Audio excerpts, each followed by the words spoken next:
Hello and welcome to the West Ham Breakdown with me, Jack Elderton, and my mate Callum Goodall. And oh my God, Cal, we're back. We are back. We're so back. I think I must have said it about 4 times in the press box. I'm sure the Fulham analysts were not loving it sat next to us. I think we were probably a little bit too loud, but hey, we've not had much reason to be cheerful this this season, so why not lean into it? Cal, we had a great time. What a day. It was What a day. those 2 minutes in the first half where we were just pinging it about. I think you said you felt like you descended. It was, and I think there's no better way to put it. Just I think you said that, and then you said I don't think Lopetegui's going to get another job because the fact that Potter's come in and made these players look like that. Oh boy, a manager that was supposedly completely wedded per his website to possession-based principles, but just didn't have the squad to do it, and therefore had to lean into direct counter-attacking approach. Within less than a week, a manager's come in and got players knocking it about one touch in the middle of the park under pressure. Very impressive stuff. Souček's doing drag backs and back heels. Bro, I thought bouncing. it was a mistake mid-game because we were too far away to really see it, and I was like, maybe he's just like, maybe the bobble or bounce has like made it go where he wanted it to. No. I see the West Ham socials today. My guy has done a full-on drag back around and just played it back. Oh, mate, it was so nice. It's look, obviously we're going to do a podcast here, but I think it's lovely to actually start with that sense of complete sort of bemusement at what we just saw. It was an imperfect performance. It was a tough game, and in many ways we were fortunate to get out of jail on a number of chances that Fulham could have done better with, and we've said that at previous points this season. But what we saw from the players here was so far and away better than something than what we've seen for forever, for ages. The level of togetherness, cohesion, grit, cohesiveness in terms of just what the plan was and how the players were going to execute it was just on a completely different level. And then the quality that came in moments, it didn't come throughout the match, but the quality that came in moments in the game was just so far superior to anything we've seen for such a long time. Like I say, it was brilliant. It was brilliant to see that confidence, that verve come back in moments in the match. To see kind of the way that we approached being ahead, just so completely different. Towards the end of the first half, the 15 minutes, really between sort of 30 and 45. Stoppage time was a different game at the end of the first half, and we had to really slog it out and work really hard to get through those last few minutes of the first half. But the 15 minutes between 30 and 45 were just, when did we last see West Ham play football like that? I mean, I've gone to watch West Ham since I was 6 years old. And for most of that time, and certainly the time that I remember, it's been David Moyes, Pellegrini, Lopetegui, Allardyce, Bilic. Even in some of the best moments under Bilic, it was so clearly kind of like, I don't want to be too undermining, but off the cuff, and brilliance of Payet and Lanzini and Noble, who was particularly impressive that season. Shouldering a lot of the progressive work and really understanding, kind of being the brain for the team. But the collective understanding in the Fulham game, I think there was a moment where we kind of like elbowed each other, where Soler received it wide left deep in this moment in the match, in these 15 minutes. And he played it back into Kilman, who was under quite a lot of pressure. And it wasn't the best pass. And Kilman did really well to sort of take a touch out of that pressure, play it back into Soler. And on so many other occasions, for years now, Soler, under any other manager there, is just going to whip the ball round the corner, up in the air, straight towards the forwards, and hope that we can get something out of it. But he took one touch on the ball, kind of put his studs on the ball or whatever, like stopped it, even if it was, just stopped the ball dead, drew the press, and then just knocked it back to Fabianski at the moment that they thought we were going to turn out and play the other way. So the defences started moving back towards their own goals. They were in no position to capitalise and press forwards. And we went back into Fabianski, who just had time on the ball then to play out down the other side. And I think we elbowed each other and just looked at each other astounded, like, oh my God, it's a different game. We're watching a different sport. Yeah. No, it was baffling, bemusing, all of the above, and it was great. And Before we'll get into the tactical stuff, obviously, but allow us these moments, because it's A, super exciting, B, we haven't done it a lot, and C, I think every pod moving forward, based on the amount of tweaks that Potter made in the game, we're not going to have time to do this because we're going to have to fit it all into less than an hour. And that's why you should go to patreon.com/Analytics United. We do an extra show called Extra Time. There's a whole extra 35 minutes. Christ, we're going to need them with this bloody fella. We are.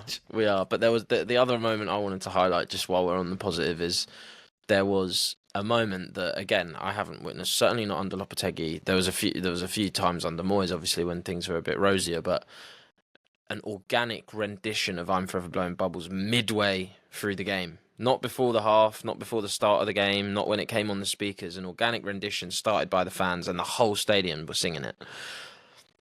I think that was testament to the atmosphere that was created on the pitch. Whether that's because we're free from whatever it was before, whether it's because we're seeing the West Ham way play out, I don't know what it is, but it's certainly a positive.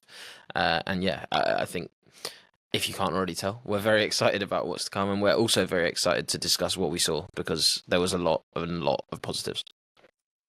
Yeah, the atmosphere was still a bit naff, but that moment was lovely. Yeah, exactly. That's it. I had to highlight the one moment, because the rest of it was shite. Nice to see any kind of connection back between the fans and players in a moment that's not a goal or a kickoff, basically, or a corner or something like that, just in settled play. Brilliant to see that kind of thing, as you say. Look, we're going to break into some of the tactical stuff now, and I warn you in advance, this is going to be dense. Particularly at the start of Graham Potter's tenure, there's going to be a lot to break through and try and explain, and we will try and pare it back to the simplest level and not go kind of too in depth, because it's difficult to do on pod format without the board and stuff. And I'm sure Charlie and I will produce some stuff for YouTube, so there'll be bits out there that are a little bit easier for us to explain different things that we're talking about. So if there's a bit of the podcast that you think, oh God, what are they on about? Look out on the YouTube channel. There'll be bits coming where we explain with some screenshots and with the tack board to really go into depth on these things. But where to start, Cal? I mean, the best place to start probably is with those first 25 minutes of the game, which I know we've just done all of the really positive stuff from the end of the first half. The first section of the first half wasn't quite as successful, and a lot of that for me was down to the fact that we weren't really able to generate any effective pressure on Fulham's back line, because Fulham were building with a 3 and we were defending in a 4-4-2 with Souček and Paquetá at kind of the top of the 4-4-2, playing in kind of the two striker positions out of possession. It was very difficult for them to actually effectively get out to the 3 centre-backs Fulham had. Obviously, it's 3v2, they had an extra player. It meant that Fulham had quite a lot of control of the game. I think it gave way to what we saw from Silva afterwards, which was just this intense frustration when he came into the post-match press conference talking about how they completely dominated the game, they'd had all the chances, he couldn't believe they hadn't won, basically. Which I think the two of us loved, sitting in on the back row. He was not in a good mood. Yeah, but I think in that period, that stuff probably does sort of hold true in a way that it maybe didn't in other parts of the game. Fulham were the better side in that first 25 minutes. They weren't the better side by a massive margin, but they had their 2 big chances. They did hit the bar. And a lot of that was down to our inability to press. Yeah, and it was always going to be difficult, like you say, because of that 3v2. Because they had that numerical superiority, it made it. But it wasn't because we weren't pressing. It's not like we were just sat off and we were struggling in that way. It's not like we didn't have the legs to get up there. We were chasing, but we were chasing shadows a bit for a lot of it. I think it was like the energy levels were there. That we can't fault that. It was just that every time we were about to arrive, they'd just knock it to the free man, and then I think you saw. And hats off to Paquetá, because he covered a hell of a lot of ground in that game, chasing onto the next one. As soon as the pass was released to the next player, he'd just carry on his run. Didn't even change pace. He just curved slightly and then continued past the player that he was originally pressing. And that is a thankless task, especially, as you say, when 25 minutes of it just wasn't working. But he didn't give up. And that has to be commended. But yeah, like you say, it was... it was always going to be difficult, but the pleasing thing was that we spotted it early and we rectified it, and the shape that we eventually moved on to, or I suppose rather the method that we moved on to, saw much, much greater success. I think that's the big thing, right? Is in previous games we would have seen, certainly under Moyes, we would have seen kind of plan A, and it definitely would have gone to at least 60 before anything really significant had changed. Under Lopetegui, I think we would have seen 2 substitutions half an hour in, and it would have been resolved through kind of personnel and maybe a change of system, a change of shape. Whereas with Potter, it just seems there's a bit of just a better understanding really about how to change games, and it not having to be looking to the bench, it not having to be changing the formation. Sometimes it's just changing the emphasis slightly in certain positions, just changing the intensity in certain areas of the pitch, the way in which you're going to make jumps. And it's important we qualified this as well by saying that, you know, we weren't really generating our own chances in those first 25 minutes either. All of our forwards are out pretty much. And it's very hard for us to generate high quality chances when we're without a focal point striker. Paquetá's doing his best up there, but couldn't really get on the ball in the first 25 minutes. We're without Bowen. Somerville have been really impressive in that first game against Villa, offering the width, getting up and down. Couldn't really do that in the same way against Fulham. He's up against Bassett, a bit of a different duel, and then also just, I don't know, just doesn't have the same. He's a bit more of a languid player, isn't he? And when he gets moving, but it's often when he sort of rolls out of pressure. He's not like Somerville, kind of just like he'll go straight line runs up and down the flank all day for you.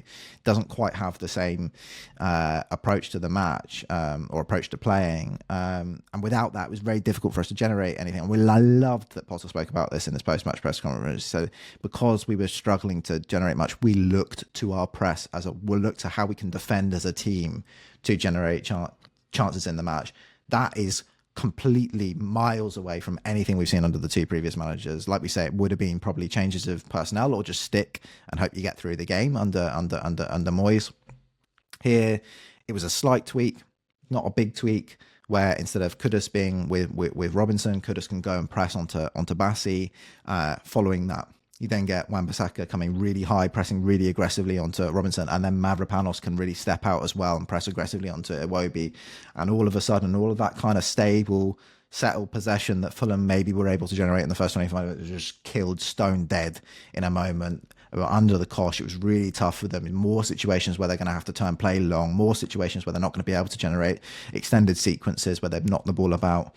And eventually that gave way to a moment exactly like that, where Edson Alvarez jumps, Wan-Bissaka and Mavropanos push him behind. There's no option, and Pereira has to play a blind pass sideways because he can't think of what else to do other than just boom it up in the air. And Soler brilliantly takes the risk, doesn't stay with his man, anticipates it, says very likely he's going to have to play that pass. I'm going to make the jump into the space, so I'm there to intercept it if it's made. Gets his rewards because Pereira does exactly that, and it's a fantastic finish to put us ahead in the game.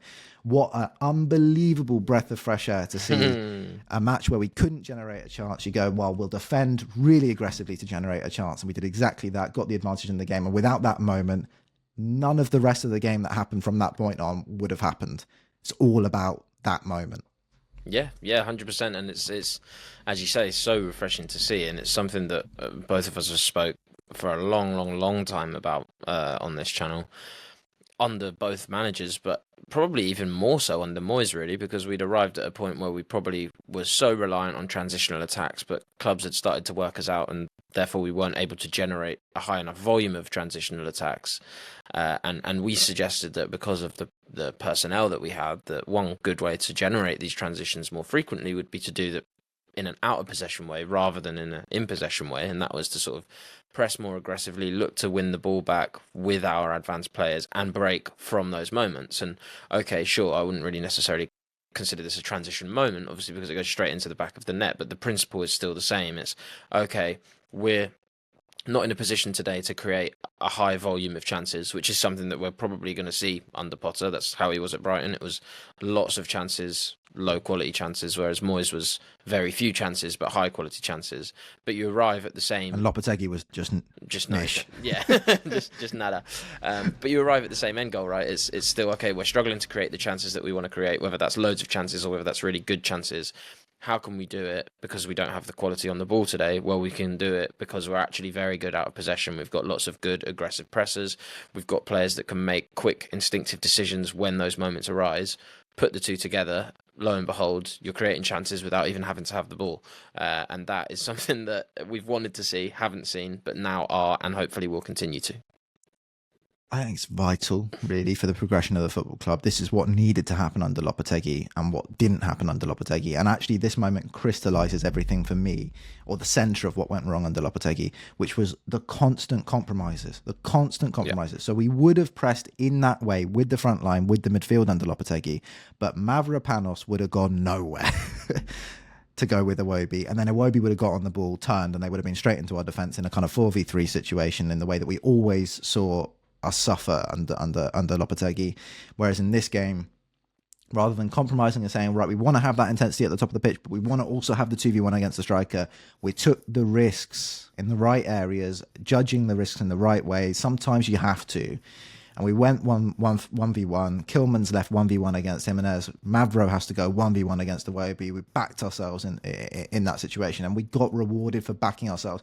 And actually, we're going to come on to this later in the podcast. I don't think there's anything better in terms of turning a group around and making them believe in themselves again than backing them and saying, you go and make those jumps, you go 1v1. I know you've got the quality to go and win it, to win that duel. And then obviously, it's quite nice when it works out straight away within the first 5 minutes of doing it, because then you really suddenly get that massive self-belief come through in the group. And that's what we saw on the pitch from that point forward. Incredible self-belief. The way that we handled the ball afterwards was just, as we've described, incredible. The way that players worked for each other, not just out of possession, but in possession, always creating an extra option. That's also to do with Potter tactically and the insistence on always having numerical superiority in the middle. Carlos Soler understanding that and understanding where to be on the pitch to help. Guido Rodriguez as well, much maligned this season, didn't have his best game in this game either, but his understanding of where to be on the pitch to create advantage maybe for other players on the pitch, more space for other players on the pitch. Really, really, really good. So lots of good things came after that. We then have to talk about another tactical change, and one that wasn't quite as successful, which came in the second half, where we moved from our aggressive 4-4-2. So it started as quite a passive 4-4-2 with Kudus wide, Souček and Paquetá up front, became an aggressive 4-4-2 with Kudus moving forward, Wan-Bissaka speeding up and down the right flank, Edson Alvarez jumping to press, Mavro jumping to press, and this much more aggressive approach. To something that looked a little bit more like a 4-diamond, I don't know, a 4-diamond, I mean 4-1-2-1-2, if you like, more with Kudus inside, closer to Paquetá, looking to try and generate a bit more, I think, in transition from deeper situations, where in the first half it's quite difficult. Paquetá's up there on his own, or what can he really do against Bassi and Anderson? Not really possible for him to generate moments on the counter for us. So if we can get Kudus up there with him, might get a little bit more advantage in those situations. And also more opportunity then for Souček to be a bit more useful for us defensively than probably he was able to be in the first half. And perhaps stepping back off, we're 2-0 in the lead at that point, stepping back off and saying, look, we don't need to continue to press with abandon in this way. Not that we were doing that, but we're 2-0 up and take a bit more of a conservative approach. Actually, I don't think either of us thought that worked particularly well. And what we ended up seeing was that diamond kind of ended up being so constricted, because it was so easy for Fulham to play through in the way that they were able to in the first 25 minutes of the game, that it became this super narrow 4, and it left Wan-Bissaka kind of eternally, constantly 2v1 against Robinson and Iwobi, which is where we see all of those crosses into the box, either from Robinson or later from Iwobi, that generate the 2 goals for Fulham. Yeah, it was unfortunate. I see the logic behind it, and I thought Potter spoke well about it in the post-match presser. Unprovoked as well, which I think moving forward as a podcast is really good, because having a manager in the post-match press conference who we can ask questions that will inform our discussions, but also who is going to give us a lot to work with, whereas Lopetegui, I don't want to jump on his case, but he would come into the press conference, bat away all the questions, and then kind of go without ever giving anything really away. So for people that listen to us who enjoy the tactical side of the game, having someone like Potter who's freely telling us and justifying the decisions he made, whether they worked or not, and this was a decision that didn't really work out, for him to acknowledge that, I think is commendable, but also really interesting. But yeah, unfortunately the move didn't work out, and as you say, it couldn't really have. It's going to sound fatalistic and a bit dramatic, but it couldn't really have gone any worse, in my opinion, just because the knock-on effect was that the two biggest benefactors for Fulham were their two most dangerous players, and therefore that's just not how you want the system to function. Obviously, when you go out and set up an out-of-possession approach, you do it the other way around, right? It's like, how can we limit their best players? And instead, the approach that he'd cooked up at half-time, he wouldn't have done this, but the knock-on implication was that it actually allowed more space than existed previously for their two most impactful players. And almost instantaneously, we saw that play out. Yeah, I think it's easy to look at the defenders for the goals, or the goalkeeper for the goals that happen. I think it's actually quite difficult, the situations they find themselves in with these kind of straight crosses coming into the box. They're very difficult to defend. Mavra, I think, should do better on the first one. The second one, I think, is more about, can we get out to the ball a bit more aggressively? I think we had the numbers, the bodies there on that occasion. Edson Alvarez probably can press a little bit more intensely. And then Guido, yeah, he just needs to get the other side of Wilson. He's kind of caught between wanting to pass him off to the centre backs and wanting to go back in with him. And because of that indecision, Wilson kind of is able to capitalise and create the conditions by which the ball just goes straight past Fabianski into the back of the net. Disappointing with those two goals. Disappointing, actually. I think a lot of the second half tactically was quite disappointing. It didn't really work. Getting Kudus closer to Paquetá didn't work, and we had to kind of move on from it very quickly because Kudus against Bassi was just didn't give us anything at all. Bassi was just winning the physical duels.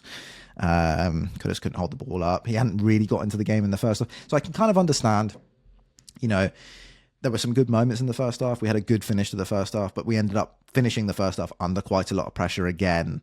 So you come out for the second half, you say, well, Kudus hasn't really gotten into the game all that much. We want to get him more active. We want to get him closer to Paquetá. We want to get more in transition. We're probably going to have to defend quite a bit because we're 2-0 in the lead. So getting those two close together so we can be dynamic when we win the ball, can break forward quickly when we win the ball. I understand all of that stuff. Just didn't really happen, and we had to kind of move on from it very quickly and bring Danny Ings on. And then it became really about effort, grit, determination, all of that stuff to get over the line. That's what we're going to come on to next. The only other thing that I would speak about is that the wing backs in that period in the second half, or full backs in that period in the second half,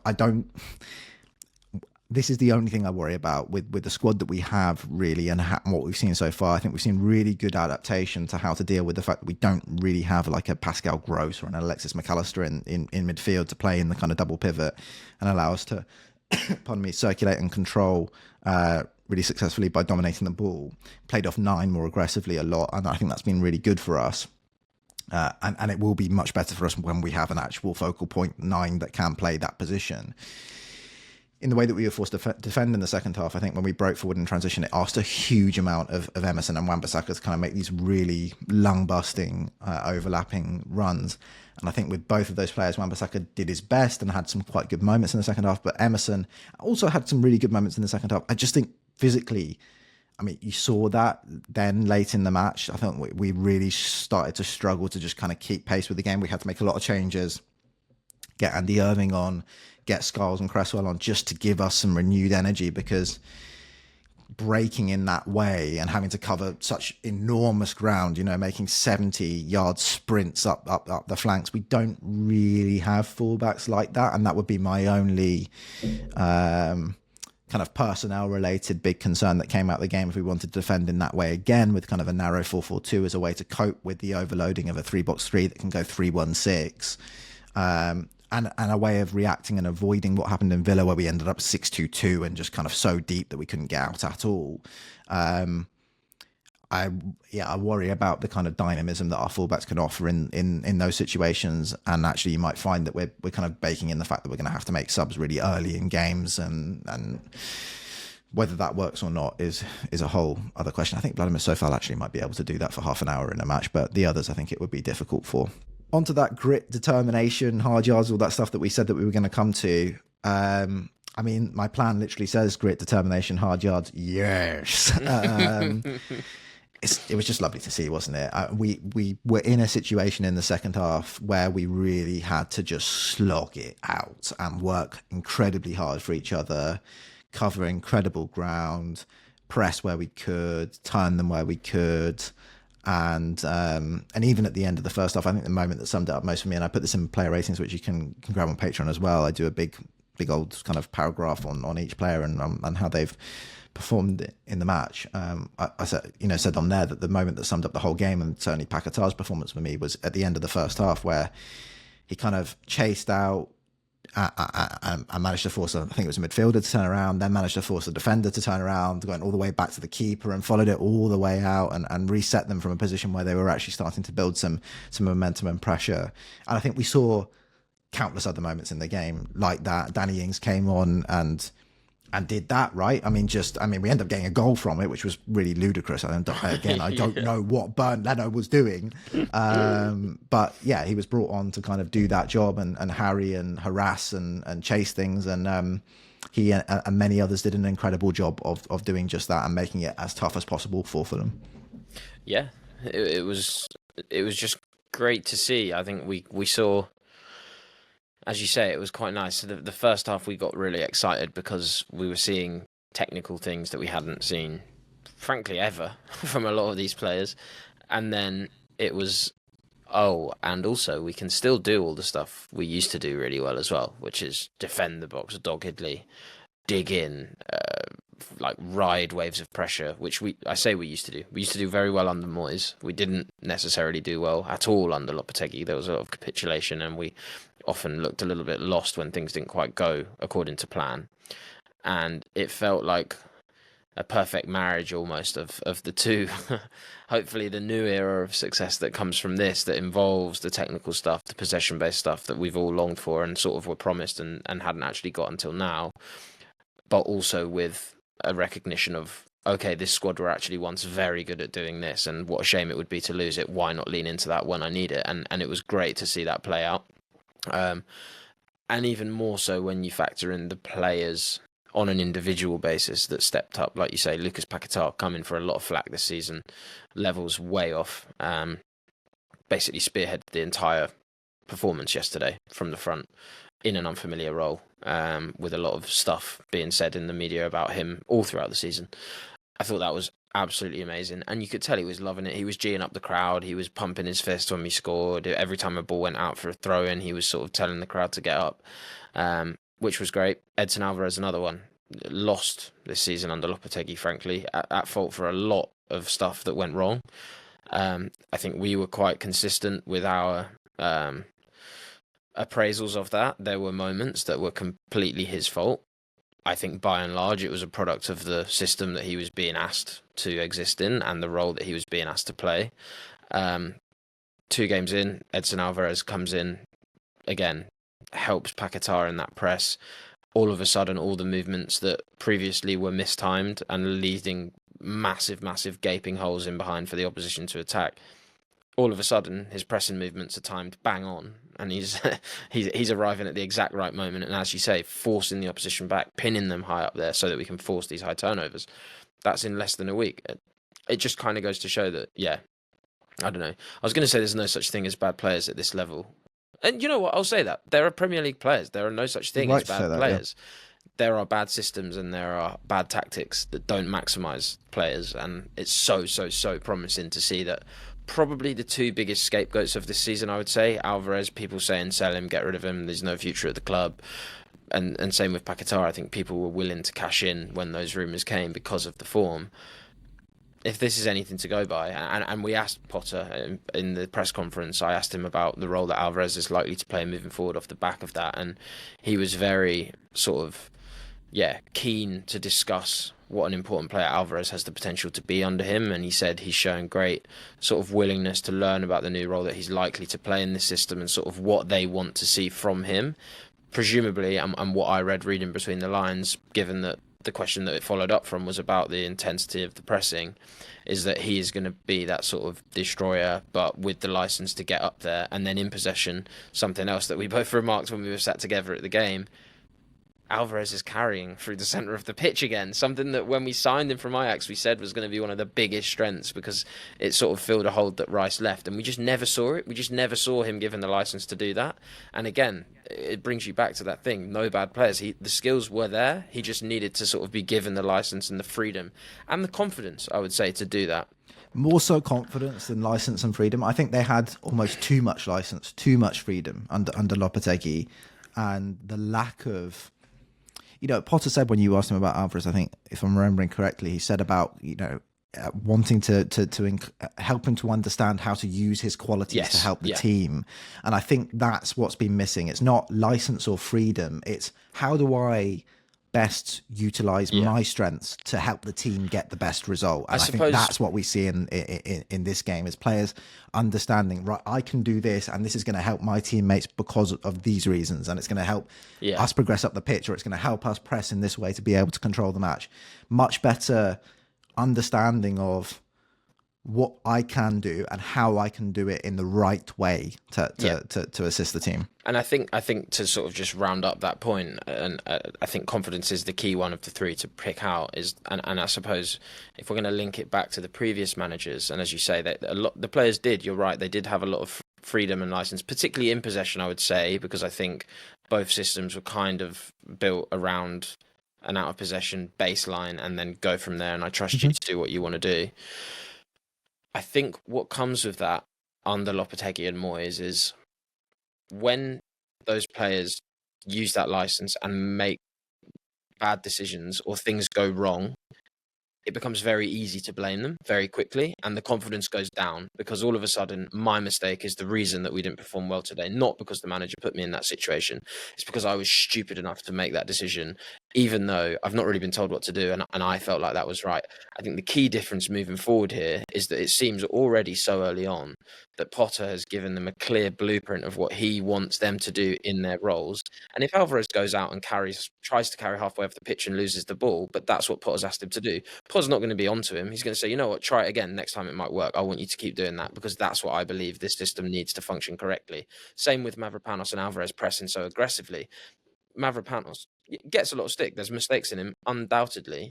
But again, I think mistakes were probably a product of the system previously, and then it became very easy to blame Mavropanos because, oh my God, why did you do that? That was so stupid. Whereas I think Potter would be the first one to come out in a press conference if Mavropanos had stepped out a little bit too aggressively and a player had got the better of him. I think Potter would turn around and go, you know what, I actually asked Dinos to do that. It's a key part of how I want him to defend, and you've already seen against Fulham that we scored a goal because of him doing that.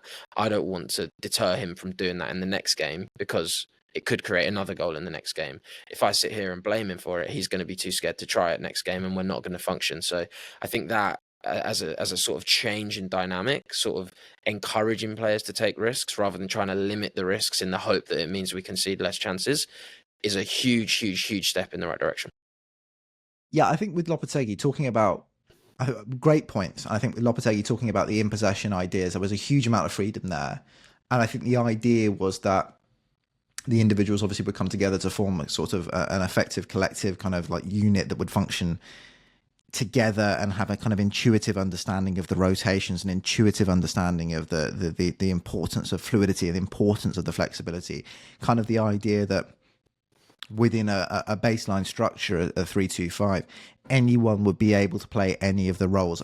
Obviously, you have this base that's really going to be built from one of the midfielders, two of the centre-backs, and then you've got this sort of flexibility that exists ahead of that, where Wan-Bissaka can come into the middle, Bowen can go outside, for example, and particularly in those positions, with really obvious sort of, the double tens and the wing-backs, the amount of rope that we're given to those players, and then the double pivot, one of them dropping in, the other one being more in midfield alone, and then the player that's being in midfield alone being really responsible for a huge amount of the progression for the team. I think with all that flexibility, there was a lack of guidance ultimately for players, and then it led to what you're describing, which is that when individuals get it wrong, it becomes about the individual rather than the collective, because with that amount of flexibility and fluidity baked in, when people do get it wrong on an individual level, the whole thing can fall apart in one moment, and it can become drilled down into just sort of a single player's actions. And we saw that a lot with, substitutions half time, 30 minutes into a game, murmurings, rumours about arguments in the dressing room, and players being told that what they produced on the pitch wasn't good enough and stuff like that. This was a good performance against Fulham, and Potter said, I think you got a question about Souček, got a question about Alvarez, got a question about Paquetá, got a question about one other player, I can't remember who it was. And then he was very keen to say, after answering all those questions and answering really in detail on all those questions, I really like what he said about Souček. It's really very, very complimentary about Souček. Yeah. So it's not about individuals, though. It's about the team. It's about the collective. It's about what the team does. Never really heard that too much under Lopetegui. Never really heard that kind of talk about the team being first and the individuals feeding into that. And you can see that now that there's a blueprint, there's an idea, there's an understanding of what to do for the team. And therefore, when an individual gets it wrong, well, that's the system. It's the team. It's going to happen, and it's not about you. It's then about helping your teammate out, and the rest of the players in the system being able to compensate for those moments. And I think there's much less pressure than there was previously, and therefore you get much happier, better players ultimately. You kind of nicked what I was going to segue us onto, which was going to talk about Edson Alvarez particularly, and you've really gone in on him. And I was also going to talk about Lucas Paquetá, but you've done him as well. The other thing that I want to talk about on the pod, and we haven't got a huge amount of time left, but I want to talk about roles for players and not players for roles, and that's another thing that we saw under Lopetegui, which was the superimposition of system over individuals that might not be able to fulfill certain positions, certain roles on the pitch. No better example, really, than Edson Alvarez, who was so often asked to do things that he so obviously could not do under Lopetegui. And yet in this game, despite all the flexibility, despite all the kind of the fact that players are able to fulfill different positions on the pitch now. It's not Wan-Bissaka, you're a fullback, so you're going to be a wing-back. That's it, mate. It's Wan-Bissaka, you might be a centre-back, narrowing into a 3 now. And Somerville, yeah, you're a winger, but you need to do right wing-back for me in this game. Even with all of that additional flexibility over positions, it's more about roles and not where someone's playing on the pitch, but what they do for the team, and actually what they do for the team being built around what they're good at as an individual. And I'm not one of the players, but how freeing must that be as someone who has maybe had the experience under the 2 previous managers, or even just Lopetegui, to now come into a structure that's so much about. And they did get quite a lot of this under Moyes, but it was almost, I would say, too stringent, too structured to get that flexibility now, where it's like in any game, you might get moved around on the pitch, but you're going to be put in a position that's kind of designed for you to be able to do exactly what you do, that's got you to the level of the Premier League, that's got you to West Ham, that's got you to the position where you should be an impactful player for this football club. Yeah, and I think none more so than Guido Rodriguez actually in that game for me. I think Lopetegui's system, just by its very nature, looked to stretch the pitch when it could. It meant that a lot of the gaps between the midfield and the defence, between the midfield and the attack, were hugely elongated. It meant a lot of the players had a vast area to cover. This suited some players because they were capable of doing it. It didn't suit a lot of the players, and that's why we were poor so far this season. In this game, even for a manager who is lauded as being incredibly progressive, he obviously looked at the situation he's in and goes, oh, well, yeah, these guys can't cover that much ground, so what I'm going to do is just compact the whole shape. And all of a sudden, all Guido Rodriguez really has to do is be there, be in the right position, and he'll have so many players close enough to him that if he does get beat, he's bailed out, and then he's the one to pick up the second ball and just play a nice simple pass and keep things ticking over. And I think it really highlighted a lot of his strengths. I think when he arrived, we said that he was never really he was never going to be like an uber progressive player. He wasn't just going to sit at the bottom of the pivot and spray passes about. He was more sort of a cog. Downs. Yeah, a cog in a progressive machine. That's the idea. He's an enabler. Yeah, he recycles the ball, he plays out of pressure, he plays it to the person who then does that, and I think we saw all of that in the Fulham game. Some of the out of possession stuff still, some stuff to be desired, and that will come. I think, still late arriving at certain times, still failing to track runs. But good in the first half, blowing in the second half. Yeah, exactly, and I think that's a player that became a bit of an outcast in a side that were underperforming and just isn't really match fit because there was no thought to even bother trying to keep him match fit because he was just never going to play under Lopetegui.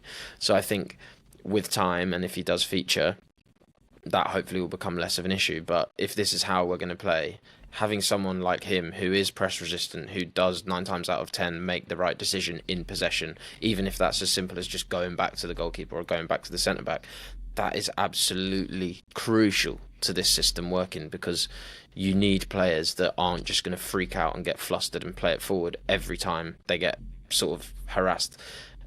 I guess prime example being Vladimir Sofal under the David Moyes era, where we tried to play possession-based football. We'd build through him, and every time he got pressured, it was like, just boot it up the pitch and hope for the best. And we gave up on the possession-based experiment because we didn't have those players. But now we do, and we're asking them to do the things that facilitate the machine, as you say. And yeah, I thought Guido looked...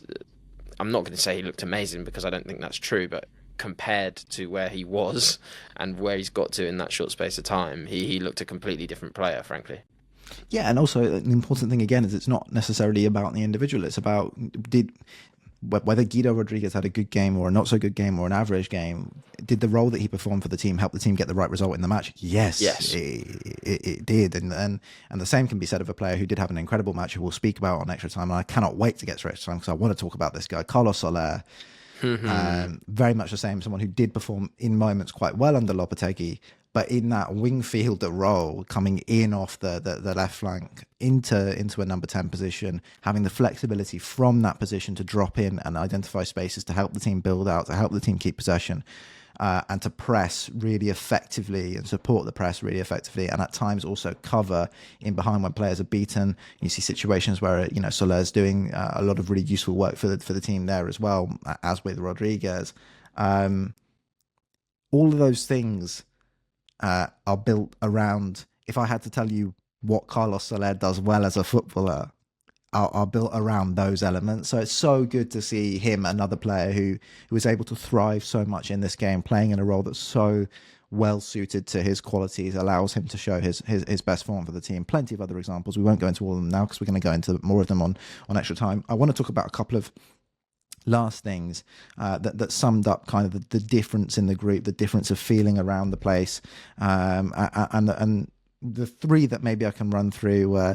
Edson Alvarez, classic Edson Alvarez. I think it's when we score the third, and Anthony Robinson looks very frustrated. He's walking across the pitch, and Edson Alvarez runs past him and then decides, no, you know what, I'm coming back. And runs directly at him and celebrates in front of Anthony Robinson's, like in his face, which, he's back. He's back being a happy Alvarez. That's what happy Alvarez does on the pitch. I thought Ings creating that third goal for Paquetá, and then the squad led by Souček captaining the team in this game, running to Ings and celebrating with Ings, someone who's had a really, in the context of his own career, a rough time over the last 4 years, even before he came to West Ham. The end of his time at Villa, he'd really kind of lost, what was no longer the impactful player that he once was there, and he's never really worked his way in at West Ham. But what I will say for him this season, when called upon to do what he did in this game, which is just kind of chase things, run around and be a pest out of possession,